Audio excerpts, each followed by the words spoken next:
Hello friends, welcome to Sunitha kitchen. ఈరోజు మన ఛానల్లో సింపుల్ అండ్ టేస్టీగా ఉండే మటన్ కీమా కర్రీని ఎలా ప్రిపేర్ చేసుకోవాలో చూసేద్దామండి.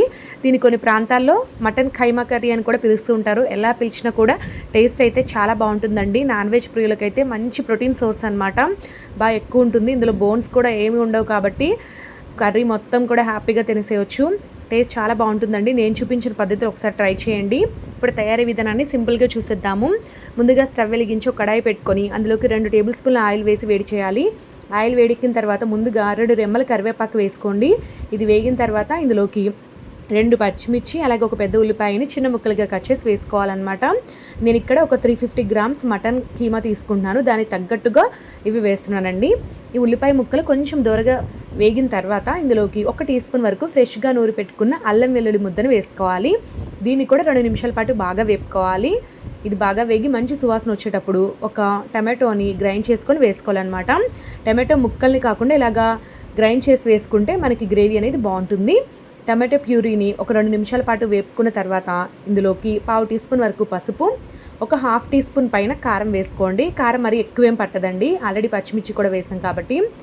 అలాగే రుచికి సరిపడా ఉప్పు వేయండి. ఇప్పుడైతే ఇందులోకి వేయించిన ధనియాల పొడి ఒక 1/2 టీ స్పూన్ వరకు వేసుకోవాలన్నమాట. అన్నీ కూడా చాలా తక్కువే వేసుకోవాలండి, ఎక్కువ వేయాల్సిన అవసరం లేదు. ఇవన్నీ కూడా వేసి ఒకసారి బాగా కలుపుకోవాలి. ఇప్పుడు మరలా మూత పెట్టేసి ఇంకొక 2-3 నిమిషాల పాటు వేపుకోవాలి. అప్పుడు ఈ టమాటో, ఈ మసాలాలు అన్నీ కూడా బాగా వేగుతాయి అన్నమాట. ఆ తర్వాత మూత తీసి చూస్తే మనం వేసిన ఆయిల్ అనేది పైకి తేలుతుంది చూడండి. ఇప్పుడు మనం ఇందులోకి శుభ్రంగా కడిగి పెట్టుకున్నటువంటి మటన్ కీమాని వేసుకోవాలన్నమాట. ఇది వచ్చేసి 350 గ్రామ్స్ ఉంటుందండి. దీనికి తగ్గట్టుగానే నేను మసాలాలు వేస్తున్నాను. కీమా వేసిన తర్వాత ఒకసారి బాగా కలుపుకోవాలన్నమాట. ఇలా కలుపుకొని దీని మీద మూత పెట్టేసి మనము ఒక 10-15 నిమిషాల పాటు కుక్ చేసుకోవాలి. అది కూడా లో టు మీడియం ఫ్లేమ్లోనే చేసుకోవాలి, హై ఫ్లేమ్లో చేయకండి. ఇలా చేయడం వల్ల ఇందులో నుంచి వాటర్ అంతా కూడా బయటకు వస్తుంది. ఎక్కువ వాటర్ కూడా మనం యాడ్ చేయాల్సిన అవసరం ఉండదన్నమాట. చూస్తున్నారు కదా, బాగా ఉడుకుతూ ఉందండి. ఒక 15 మినిట్స్ పాటు మనం ఇలా కుక్ చేసుకోవాలి. అంటే మధ్య మధ్యలో కలుపుతూ ఉండాలనుకోండి. ఆ తర్వాత మూత తీసి మనం ఇందులోకి తగినన్ని నీళ్ళు కూడా పోసుకోవాలి. మనం మిక్సీ జార్లో టమాటోని గ్రైండ్ చేసాం కదా, అందులోనే కొద్దిగా వాటర్ వేసుకోండి. ఒక పెద్ద గ్లాసుడు వాటర్ అయితే సరిపోతాయి, అంటే ఒక 300 ml సరిపోతుంది.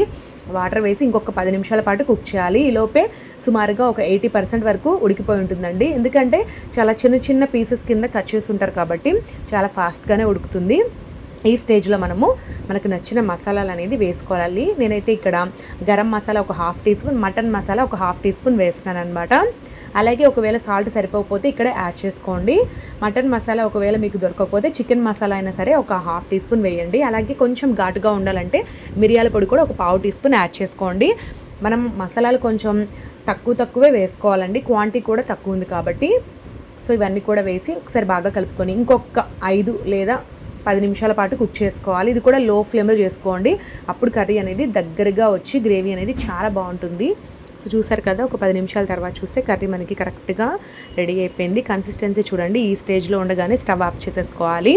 ఇంకా సన్నగా తరిగిన కొత్తిమీరని పైన చల్లుకొని వేడిగా సర్వ్ చేసేసుకోండి. ఇది వేడి అన్నంలోకి, చపాతీ, పుల్కా, రోటీ ఇలా దేంట్లోకి తిన్నా కూడా అద్భుతంగా ఉంటుంది. ముఖ్యంగా చపాతీ, రోటీస్లోకి అయితే నంచుకొని తినడానికి చాలా బాగుంటుందండి. ఇందులో ఎక్కడ కూడా బోన్స్ కూడా ఉండవు కాబట్టి పిల్లలకి కూడా చాలా ఈజీగా తినిపించేయచ్చు. ఇది బ్యాచిలర్స్కి, కొత్తగా పెళ్ళైన వాళ్ళకి బాగా యూజ్ అవుతుందండి. చాలా ఈజీ ప్రాసెస్లో రెసిపీని తయారు చేసుకోవచ్చు అనమాట. ఇదే రెసిపీని మీరు డైరెక్ట్గా కుక్కర్లో కూడా మసాలాలన్నీ కూడా వేసి చేసుకోవచ్చు. ఎలా చేసినా కూడా చాలా బాగుంటుంది టేస్ట్. సో ప్రతి ఒక్కరూ ఒకసారి ట్రై చేయండి. రెసిపీ మీకు బాగా నచ్చినట్లయితే వీడియోని తప్పకుండా లైక్ చేసి మీ ఫ్రెండ్స్ అండ్ రిలేటివ్స్కి వీడియోని షేర్ చేయండి. Thank you for watching.